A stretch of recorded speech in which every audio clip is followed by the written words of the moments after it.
Okay, we are here in Coppell, Texas at 208 Simmons Drive. Gonna do a home tour, clients here any moment. I love this huge tree in the front. Really beautiful. You can kind of see the sidewalks in the neighborhood, and then the main street is running east-west down there. Beautiful home, sits back on the property line, 1 story. Just got listed, it's $470,000. We'll walk through the home, talk about what we love, and talk about some observations as well. One of the first things I noticed, and in Texas it's very, very key, is there's no gutters on the front. Gutters are not particularly expensive per se, but they help abate water and protect the home. So that's one thing that I see right away, that for my clients, if they choose to move forward and purchase, that I would want to negotiate or want to add.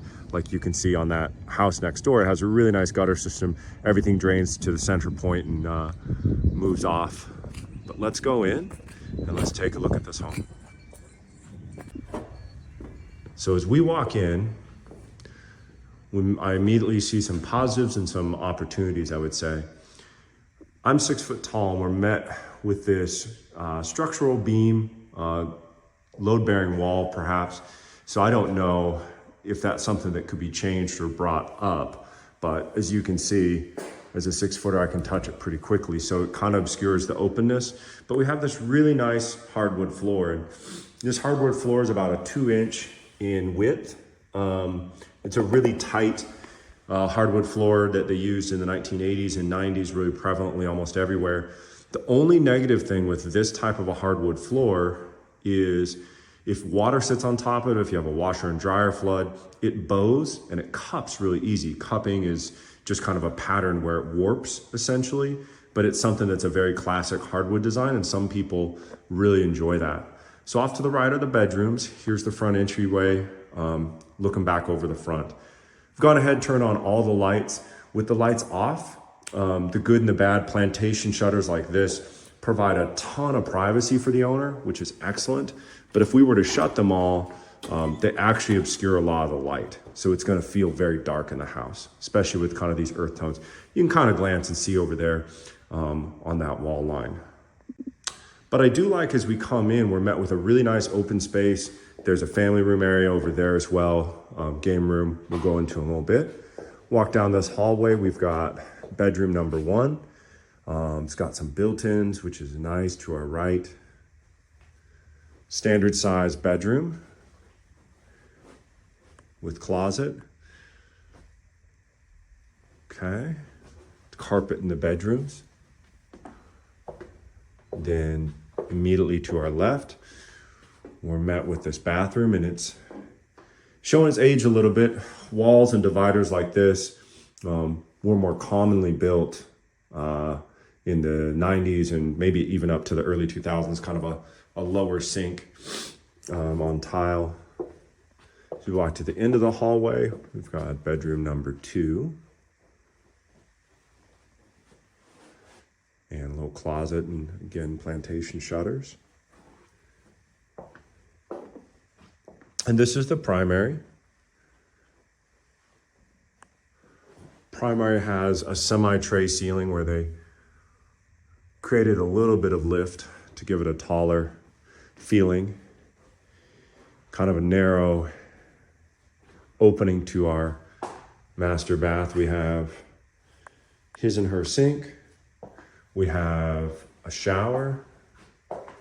We have a really low tub, but the space is laid out well if someone wanted to come in and potentially do a remodel.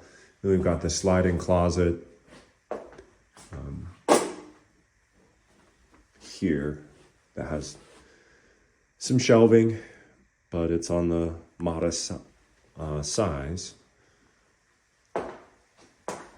And I actually purposely didn't turn on the lights here because the skylight brings in a lot of natural light, which is great. Okay, we're leaving the bedroom hallway, walking back into kind of the core, the center of the house. It does have a really nice raised ceiling, other than this particular beam directly above me. To the right, got some shelving. Those aren't built-ins. This room is kind of like a media room, game room area. They've purposely done some sort of a dimming of the lights there. It's got a lot of wood. I think with the right color and the right imagination, this wood could stay if the right person likes the wood paneling, but it does feel tremendously, tremendously dark. It's about noon and you can just kind of see it. It feels like evening in here, but the space is great. And especially with some of this like entertainment center and some of the shelving that could go, someone with a really good imagination could come in and look at this as a great opportunity at this price point. Back alley system, and here's the backyard.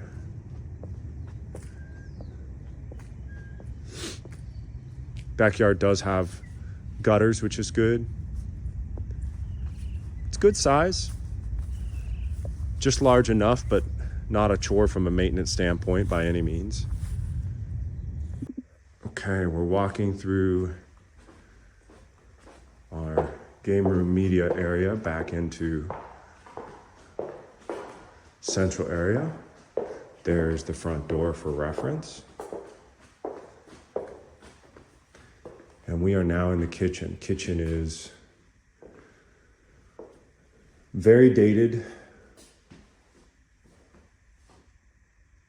And you can see that they didn't build a place for a big island. You're sharing what would be essentially a very small bump out from the wall with a sink.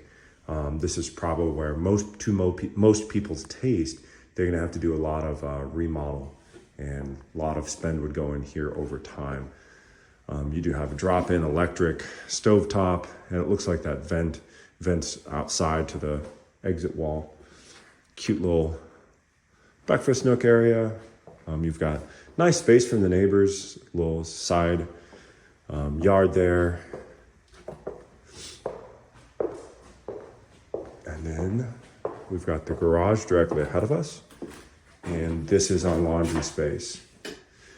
So from a pricing standpoint for Coppell at $470, they've attempted to bring this home to market with some opportunity for someone to purchase it and do some remodeling. But obviously to get to today's standard and really be competitive with move-in ready homes for most folks, paint, bathroom, master bathroom, kitchen, fixtures, there's quite a bit that needs to be done, but some people are looking for a home that they can create a project in to call their own over time.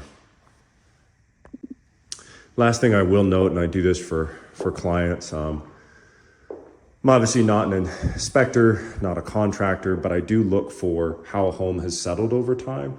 And sometimes you can see that as they bring to market, they'll try to hide things, but you can see kind of down there, that corner is pulled. There's a little bit of a pull on the seam here on the paint all the way up to that corner. And I just see as I walk through the house, like in some of the corners up there, I just see a little bit of pull. So this is something where I partner with a lot of great inspectors that they're able to tell if there's foundation issues or if this is just settling. Like for instance, these are things I point out to clients that are just, I would say, concern areas.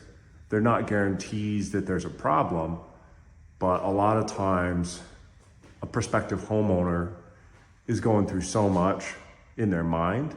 They're not paying attention to some of this level of detail in a home.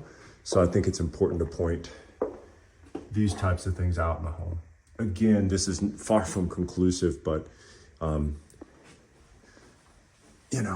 can even see that there's a pressure line here. So, we as realtors want to try to secure our clients' future investment and just talk them through the good, the bad, and what we see. I think, this home has a lot of positives, but I do see some areas where I would certainly want my client to be prepared that during an inspection we would need it answered, whether or not any of those items would be considered serious.